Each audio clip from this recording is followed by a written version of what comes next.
Portugal itu bikin kebijakan, ya. Jadi mereka itu kalau misalnya nih sebuah perusahaan, sebuah organisasi menghubungi anak buah, anggota tim di luar jam kerja, itu akan didenda. Wih. Nah, jadi bos gue itu justru gini, kalau dia lihat ada karyawan pulang di atas jam 6 sore, bosnya dipanggil. Para bos terutama, ya ketika ngubungin anggota timnya di luar jam kerja, itu biasanya alasannya adalah takut lupa. Mumpung inget nih, WA setengah 12 malam, gitu kan, gitu. Cuman gini, alasan takut lupa itu gue ngerasa, oh berarti ada yang salah sama si bosnya. Bosnya pelupa. Satu, karena dia manajemen by ingatan kan gitu. Iya benar, manajemen, bukan by objektif, by ingatan. Iya, manajemen by ingatan. Ya. Kalau takut lupa, jangan ngubungin anak buah lah. Minum ginkgo biloba, kan gitu.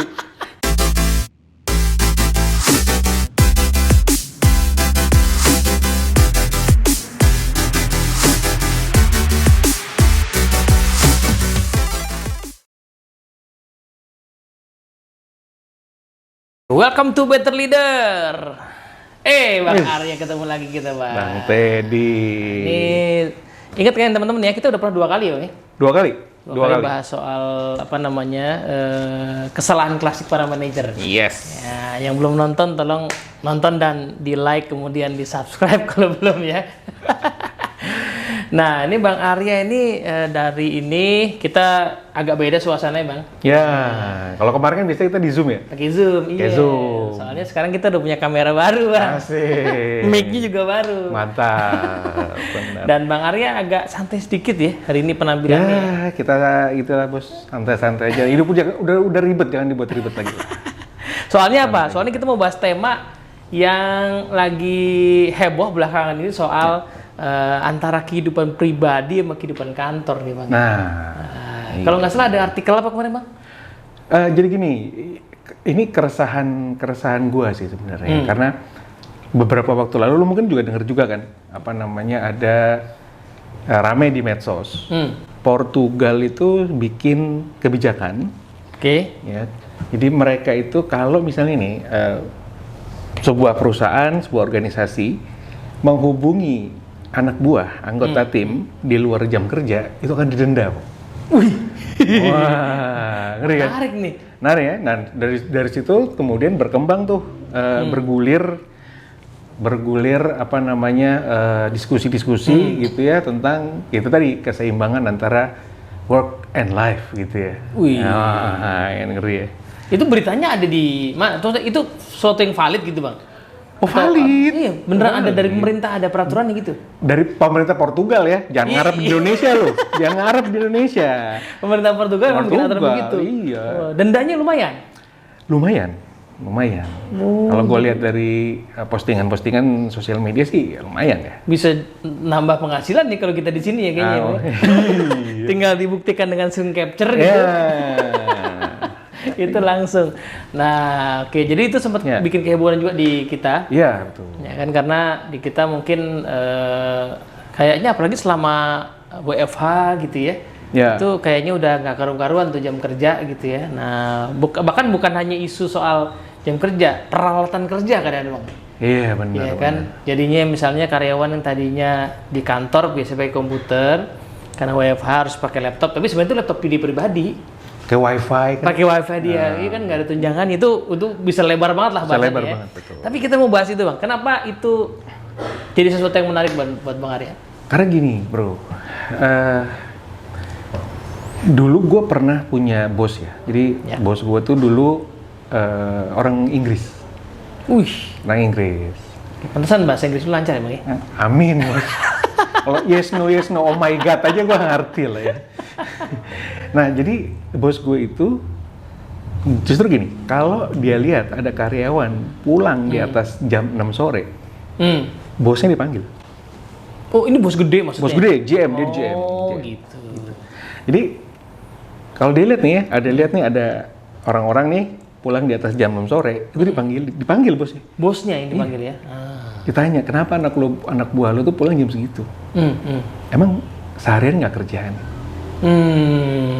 Jadi pertanyaan iya gitu juga buat sih.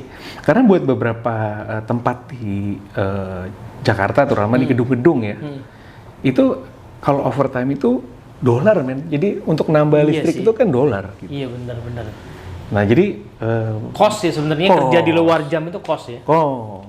Nah jadi dia tuh sangat ya pokoknya kalau lo bisa ngerjain di jam kerja ya kerjain jam kerja, jangan di luar jam kerja gitu. Nah balik lagi dengan tadi pernyataan lo yang bilang WFH gitu ya. Iya betul. Itu kan oke, cost-nya sih mungkin nggak ada di perusahaan, nggak ada di perusahaan. Listriknya gitu. listrik karyawan, wifi-nya juga punya sendiri. Kan gitu. Jadi akhirnya itu membuat gue, oh ini seru juga ya pembicaraan, diskusi yang ada di medsos ini. Gitu, Iya. Jadi dulu aja sebenarnya udah ada bahasan soal itu ya di kantor itu kalau bisa ya dioptimalkan lah waktu kerja. Soalnya nambah jam kerja itu sebenarnya overtime dan bukan cuma bayar lemburnya ya, tapi kalau bayar pakai lembur, tapi juga cost di gedung-gedung itu juga tinggi sekali sebenarnya. Tapi di WFH ini muncul problem baru ya kan? Kan isu itu nggak ada ya. Kenapa mesti jadi masalah gitu kan? Betul. Kita mau bahas dari angle apa dulu nih Bang? Gini, kalau gini, nggak fair juga ya menurut saya, menurut gue pribadi antara gini, nggak fair juga kalau kita nyalahin ini emang atasannya. Tapi nggak fair juga kalau kita ngelihat ini kesalahan dari si anggota tim ini gitu. Jadi dua sisi ya. Dari dua sisi. Sebelum kita mengimpor kebijakan Portugal ke Indonesia ya. Iya. Kecuali nanti mungkin Menteri Tenaga Kerja kita Luis Figo misalnya kan itu pemain bola dari Portugal yang terkenal itu ya boleh lah ya. Gitu. Iya. Sebelum kita impor kebijakannya kita coba cek dulu nih, kita periksa dulu nih ya situasi ini kalau di Indonesia nyatanya kayak gimana. Silakan Bang. Oke, jadi gini, menurut gue pribadi ini terjadi tuh gara-gara gini. Mungkin lo mungkin juga tahu ya, banyak orang-orang tuh para bos terutama ya ketika ngubungin anggota timnya di luar jam kerja, itu biasanya alasannya adalah takut lupa. Oke, ini berarti angle dari atasan dulu ya? Dari atasan dulu nih. Nah, jadi penyebab pertama kenapa di luar jam kerja karena takut lupa. Takut lupa. Oke. Itu yang paling umum kan? Yes. Ya kan? Mumpung inget nih. WA setengah 12 malam, gitu kan? gitu ya. Nah, nelfon gitu. Sebenarnya gini, nggak ada masalah kalau misalnya dia tidak berharap anggota timnya untuk membalas sekarang. Balas saat itu juga. Iya, benar-benar. Nah, cuman kan jadi, ya lu bayangin ya, bos lu ngubungin lo malam-malam gitu kan. Kalau gua nggak balas kan ada perasaan, gimana kan gitu ya. Itu kan pasti ada kayak gitunya. Betul. Walaupun mungkin si bos nggak berharap gitu bahwa dia akan membalas saat itu juga gitu. Nah, cuman gini, alasan takut lupa itu gua ngerasa, oh berarti ada yang salah sama si bosnya. Bosnya pelupa. Satu. Karena dia manajemen by ingatan kan gitu. Iya benar, manajemen bukan by objektif. Iya, manajemen by ingatan. Kalau takut lupa, jangan ngubungin anak buah lah. Minum ginkgo biloba kan gitu. Iya kan? Ini kita nggak di endorse ginkgo biloba ya. Tapi itu bener juga sih. Iya, gitu. Kan harusnya ada satu sistem dong. Kalau dia takut lupa ya catat dulu deh di note. Kan ada banyak, ada smartphone, ada notes. Nah, ada notes, ada agenda ya, iya kan? Reminder. Starter di situ atau di alarm besok ngubungin ini, ngomongin ini itu kan bisa gitu. Itu yang pertama sih. Yang kedua itu gini, mungkin juga kalau kita sapa apa sih viewers kita nih bilangnya apa sih? Belum ketemu juga namanya sampai sekarang. Iya. Tolong kasih usul lah teman-teman. Silakan tulis di sini gitu ya, hubungi ini gitu ya. Anda tuh pengen dipanggil sebagai apa kan gitu ya. Jadi mungkin kita pernah ngerasain juga ya bahwa ada leader-leader itu ngerasa bahwa job desk, sebagian besar job desk dia itu adalah meeting. Oke. Gitu ya. Jadi hari-hari dia itu mungkin sepertiga waktu kerja itu meeting aja. Nah, mari kita bayangin lah ya, meeting itu kan minimal 1 jam ya. Iya, kalau offline gitu sejam sih rata-rata ketemu langsung ya. Online juga kadang-kadang ya bisa sejam, bisa 1,5 jam gitu ya. Kerjanya kapan? Oh, karena kadang-kadang meeting tuh nggak dikerja ya sama banyak orang ya. Iya. Nah, jadi karena dia nggak bisa memanage waktu meetingnya. Gini, jadi dan bahkan juga mungkin lo atau mungkin viewers juga sempat ngerasain meeting sesuatu yang nggak ada hubungan dengan pekerjaan kita. Iya. Itu paling lebih parah pas zaman WFH sih Bang. Gua amatin ada orang yang keluhannya adalah nih gua harus triple VCon gitu. Padahal kenyataannya kan pasti nggak mungkin efektif ya. Betul. Iya kan, dulu kan lo kan bilang, oh gua nggak bisa karena udah diundang di sini. Itu gua nggak bisa datang kan. Sekarang dia merasa harus datang, padahal sebenarnya nggak efektif juga. Nggak efektif juga. Iya, hanya nyetor login aja gitu, nyetor akun. Udah gitu dia ngapain kan gitu. Iya betul. Nah itu tuh, jadi kadang banyak para leader yang merasa gue nggak enak ngomong enggak gitu. Bisa meeting nggak? Oh siap. Ya udah deh gitu ya. Ini bos apa tentara gitu, siap gitu kan gitu ya. Kan itu yang terjadi. Oh siap gitu kan. Nah sehingga akhirnya ya itu tadi gitu ya. Sejam itu harusnya bisa kita melakukan banyak hal. Kita bisa mendelegasikan tugas pada saat itu. Iya, jadi nggak harus delegasinya di luar jam kerja. Jadi akhirnya ya itulah kebablasan kan itu ya. Oke. Jadi penyebab kedua ya manajemen prioritas dari leader itu sendiri. Manajemen prioritas dari leader itu Jadi sendiri. karena dia mungkin masih perlu improve di sisi manajemen prioritas, akhirnya hal-hal yang misalnya mau diomongin sama tim, mau didelegasiin, nggak sempat pas jam kerja karena sibuk meeting, akhirnya baru kejadian setelah jam kerja. Iya. Oke. Itu. Yang ketiga ini menurut gue pribadi lagi ya. Yang ketiga itu adalah gini. Banyak para bos, banyak para leader yang merasa bahwa ketika dikasih tugas sama leadernya dia lagi, dia nggak boleh ngomong enggak. Wih. Jadi bisa ini siap. Jadi banyak leader yang merasa bahwa semua bisa gue kerjakan selama anak buah gue yang ngerjain gitu. Gitu ya. Akhirnya dia terima padahal mungkin over capacity gitu ya. Kemudian dia lempar tuh di luar jam kerja tadi tuh ya. Oke. Jadi itu yang membuat akhirnya ya banyak anak gue yang kelabakan kan gitu. Kesan kerjaan gue banyak banget dan sebagainya. Itu yang sering kali gue lihat ya. Nah, ini ada satu lagi tipe yang terakhir. Nah, tipe leader terakhir ini gue bisa bilang gini, ini tipe leader yang susah ngelihat orang seneng ngelihat orang susah. Nah, gitu. Maksudnya? Perasaan gue, anak buah gue santai-santai aja nih. Gitu ya? Tambahin. Ini gitu ya. Nah ini tipe leader yang menurut gue satu level, Bu. Satu level dengan Fir'aun dan Raja Namrud, gitu ya. Ini dan Dendels, ya Westerling dan sebagainya gitu ya. Ini leader yang seperti itu kalau gue bilang. Jadi mungkin gue bilang nggak banyak ya, tapi ada juga leader yang kayak gitu. Kan. Dan mungkin pas dia nge-WA malam-malam itu ngetes Bang ya. Wih, langsung dibalas, nganggur nih. Kasih kerjaan, padahal itu di luar jam kerja ya. Itu, jadi sekali lagi itu dari sisi leadernya ya. Sisi leadernya ada penyebab sebenarnya di Indonesia ini kenapa leader suka ngasih tugas atau ngasih instruksi di luar jam kerja. Itu penyebab-penyebab si leader. Ini gue yakin Bang sampai titik ini itu anggota tim yang cumpret kayak kita nih lagi nonton langsung, wah bener banget ini kan. Tapi ntar dulu bos, nanti ada sisi yang berikutnya. Ada sisi yang kedua. Sabar, jangan langsung buru-buru dikirim ke bosnya ya. Jangan langsung dikasih link ke bosnya, gitu. Nonton. Ada dua sisi soalnya nih. Nanti mereka nggak hire kita juga gitu. Iya, bahaya. Jadi tolong nonton yang lengkap, baru dipikirkan apakah mau dikirim apa enggak ya. Jangan dipotong-potong juga buat TikTok. Nanti kan sekarang gitu ya sistemnya kan. Iya, potong taruh TikTok. Iya, gitu. Terus nanti ada wajah bosnya Westerling sama Dendels. Wah, itu kita udah kasih warning ya. Udah kasih warning. Ya, kalau nonton lengkap gitu ya. Nah, yang kedua itu adalah maksudnya dari yang tadi kan dari sisi atasan ya. Ya ini datang dari sumbernya dari atasan. Yang kedua tuh sumbernya justru datang dari anggota tim. Nah ini dengerin baik-baik nih teman-teman ya. Ada juga penyebab dari sisi anggota tim. Ya, nah banyak diskusi di sosmed gitu ya, maupun sosmed online maupun offline kita ngomongin masalah Portugal ini gitu ya, menyamakan kita dengan Portugal. Nih lihat nih di Portugal aja begini gitu ya. Serunya gini bro, gue sempat penasaran ya, kenapa sih Portugal kok begitu? Gitu. Bikin kebijakan itu. Kebijakan gitu.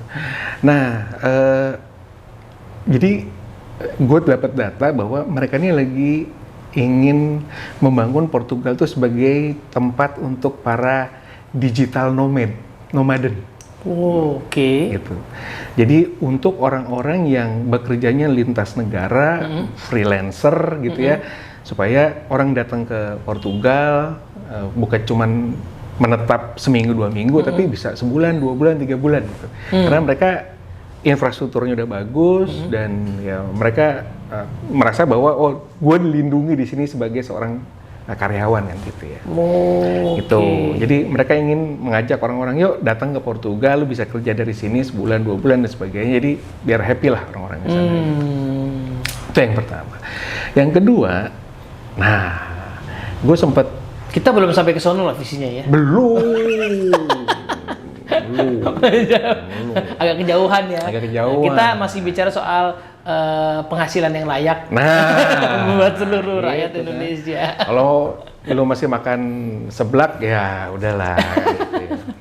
Oke, terus. Nah, yang ke berikutnya, bukan berarti seblak nggak enak ya, enak banget seblak. Iya, gitu. Betul. Seblak premium apalagi. Seblak premium apalagi. Ya. Jadi berikutnya lagi nih, gue tertarik untuk ngelihat productivity rate. Oke.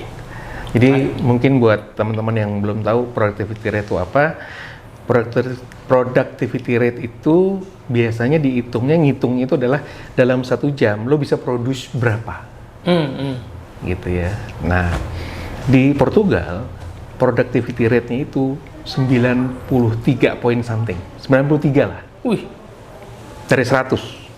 Jadi kalau ada 100 item pekerjaan misalnya gitu ya? Ya, 93 itu kelar di 1 jam. 1 jam. Misalnya 1 jam misalnya itu 100 gitu, kita ngitungnya biar gampang aja ya. Okay. Misalnya targetnya 100, 93 kelar lah dalam 1 jam. Luar biasa. Luar biasa. Itu tinggi banget ya? Tinggi. Di kita.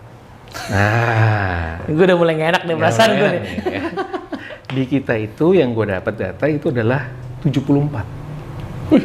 1 jam yang sama, orang dikasih 100 item ya, orang Portugal kelar 93, kita cuma kelar 74. Tapi kan di sekolah dulu itu udah di atas rata-rata bisa naik kelar. Iya. Betul. Tapi sekarang itu bukan KKM 75 biasanya. Nah, menariknya nih bro, di Asia Tenggara, kita tuh masih bukan nggak jauh lah, tapi masih kalah sama Laos dan Malaysia. Masih kalah. Gitu ya? Iya. Nah, nomor 1-nya di Asia Tenggara, kira-kira Singapura lah pasti. Hah? Filipino. Oh, pantesan banyak orang Filipino di sini. Banyak orang Filipino. Karena nggak tahan kerja di sono kan di sini. Lebih santai, gitu. Iya, tapi suka disuruh kerja setelah jam kerja. Iya, gitu kan. Nah, iya. Filipina itu di atas 80 lah, Singapura 80.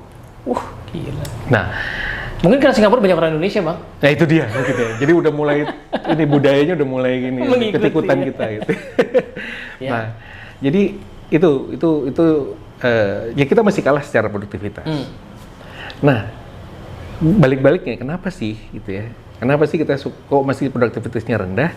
Balik-balik lagi, kita tuh yang mungkin penyakitnya kurang lebih sama lah ya dengan yang tadi gue sampaikan gitu. Ya. Kita nggak bisa, atau mungkin bukan nggak bisa ya, kurang bisa ngatur waktu kerja kita tuh dengan apa namanya produktif gitu. Jadi kalau tadi bosnya itu prioritizingnya kurang, sebenarnya di sisi anak buah juga masih banyak yang prioritizingnya kurang bagus. Sama. Pusing nih, sebat dulu deh. Ternyata 3. Ternyata 3. Iya mau selesai sebat, teman datang kan, bro ngapain ntar aja kita, gitu kan. Iya. Nah, pusing nih, ngobrol-ngobrol dulu. Di luar pekerjaan, shopping dulu kan, online gitu kan. Nah. Jadi 100 jam ya cuma 74 tadi itu ya. Iya, cuma 74. Karena sebenarnya kita belum produktif amat gitu ya. Betul. Karena itu balik lagi kita nggak bisa milah-milah prioritas. Iya. Oke. Nah, itu juga sama nih bro. Jadi kadang-kadang namanya anak buah ini menurut gua paradigma yang salah gitu. Ya, kita mah cuman remahan-remahan rengginang kan gitu. Jadi kalau bos kasih kerjaan ya harus siap. Siap. Gitu. Sehingga banyak yang masuk, sehingga kita nggak bisa milih mana duluan nih, mana yang paling penting, mana yang kurang penting. Dan nggak bisa ngukur juga sebenarnya gue sanggup nggak dalam waktu yang diminta sama bos itu, sanggup nggak.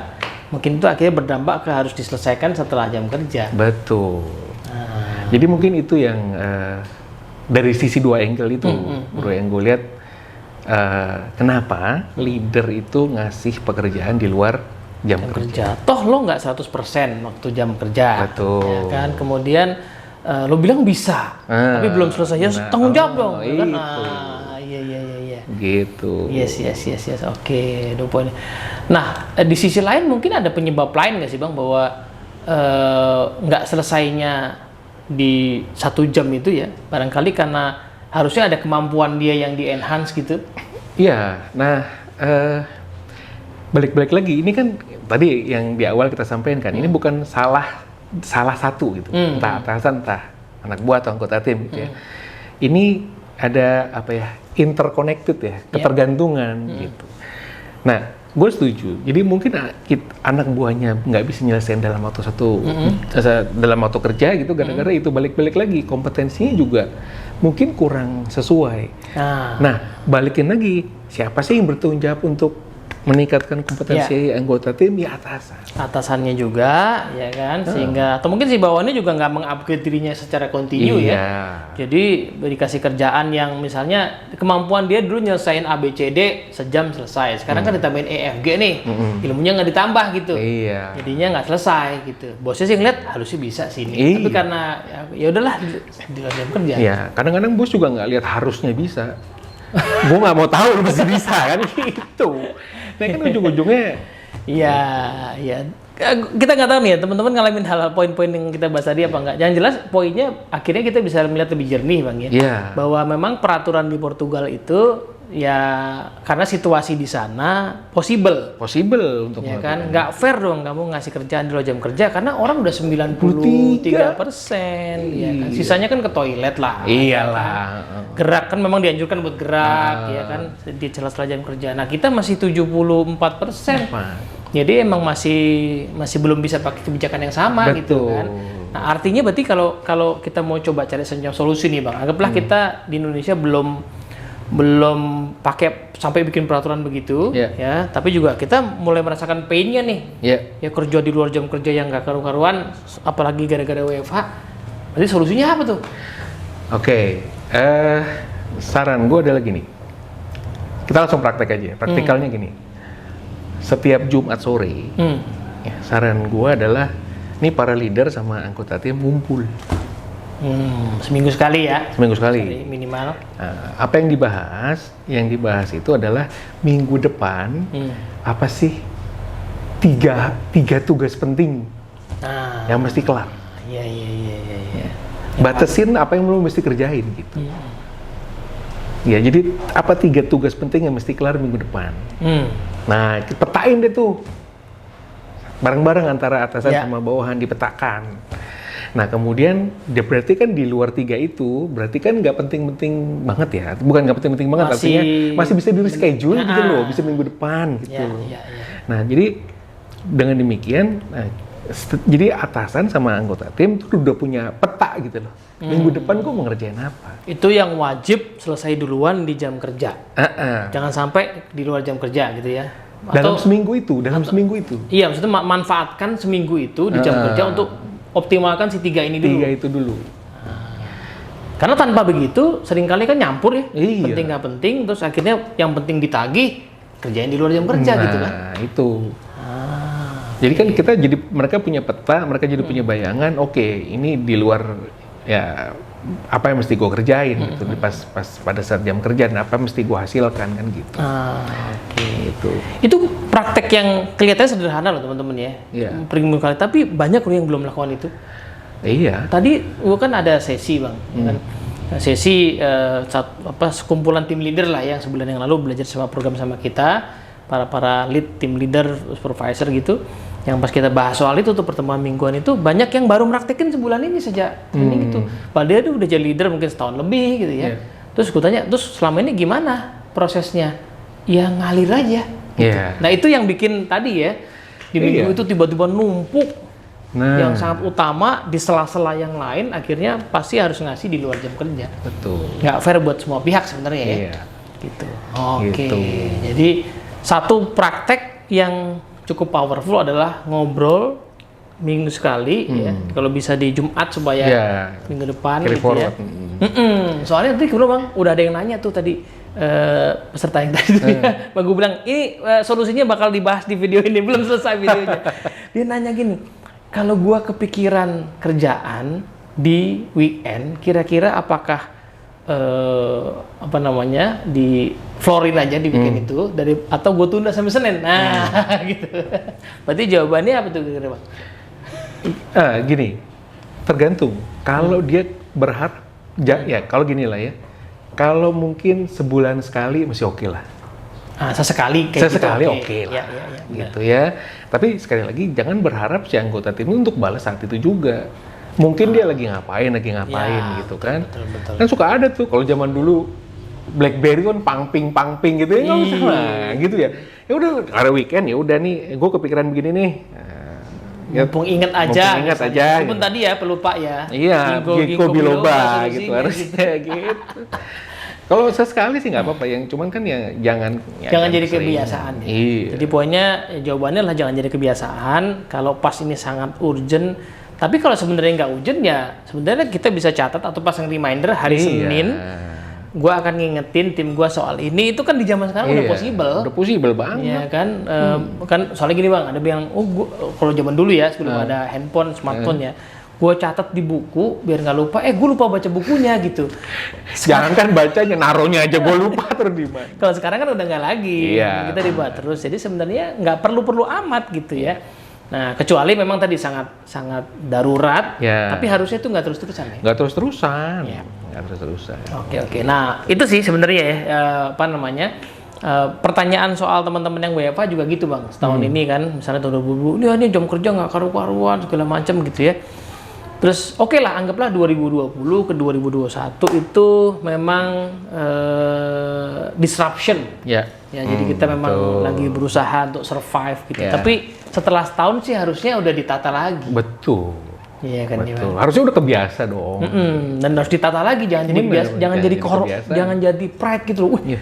Siap nggak kerja sama kita? Kita meetingnya jam 2 pagi loh. Kok jadi kebanggaan sih? Gitu. Itu kan bahaya ya. Iya. Bahkan di lowongan pekerjaan ya, apakah Anda siap dihubungi di luar jam kerja? Iya. Betul. Oke. Sip. Gitu. Oke. So, kalau kita boleh summary Bang. Jadi tips bagi para leader dan para anggota tim ya supaya tidak sering-sering ya kejadian dihubungi di luar jam kerja. Oke. Yang pertama tuh adalah balik-balik lagi, ini butuh kerja bukan dua orang ya, dua belah pihak gitu. Jadi jangan nyalain salah satu ya. Jangan nyalain salah satu. Untuk dipotong videonya tadi tuh ya. Jangan ya. Ini butuh kerja dua pihak. Jadi kita mungkin kita mesti introspeksi dulu. Misalnya kita adalah anggota tim gitu ya. Gue kerja gimana sih? Gue efektif nggak sih dalam waktu jam kerja gue? 93% nggak? Gitu. Mungkin nggak sampai 93 lah, tapi minimal di dalam waktu kerja itu ya gue produce apa gitu. Yes. Ya. Nah kemudian juga di sisi atasan juga mesti introspeksi gitu lah, bahwa dan gini lah, karena serunya adalah nggak semua leader tuh sebenarnya pengen ngubungin anak buahnya di luar jam kerja, karena dia juga punya kehidupan kan gitu ya. Yes, kalau punya sih Bang. Iya, kalau punya ya. Nggak punya juga, mesti jomblo, tapi posisi VP ya kan, ngapain lagi. Betul. Nah, jadi ya itu tadi gitu, dia mesti interupsi dulu, atau jangan-jangan ya memang gue yang salah atau ya pas gimana, mesti ngobrol bareng gitu. Nah yang kedua tadi tuh, bikin peta lah. Peta apa yang mesti gue kerjain di minggu depan, setiap minggunya, agar ya itu balik-balik lagi, kita jadi nggak, ya kita bukan balik lagi ya, gue selalu ngomong, kita bukan tentara gitu. Kalau dikasih kerjaan, siapa, nah, gitu, tentara iya ya gitu, tapi kita kan bukan gitu ya. Iya. Jadi video ini nggak bisa ditonton tentara ya? Iya, bisa aja gitu ya.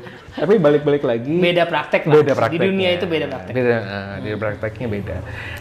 Siap-siap di sini maksudnya bukan terminologi. Ini kata-kata siapnya sih yang gua tekenin ya bro ya. Nah jadi ya kalau memang kita ngerasa hektik, ya bilang gitu. Karena kan tujuan dari diskusi tadi ya Bang ya, tujuan dari atasan melihat bawahanku bisa nggak sih ngerjain, atau tujuan dari kita sebagai tim ngelihat gue bisa nggak sih, dan itu kan bukan soal tadi ya, bukan soal enak nggak enak ya, tapi lebih ke kan tujuannya supaya kerjaan itu selesai kan.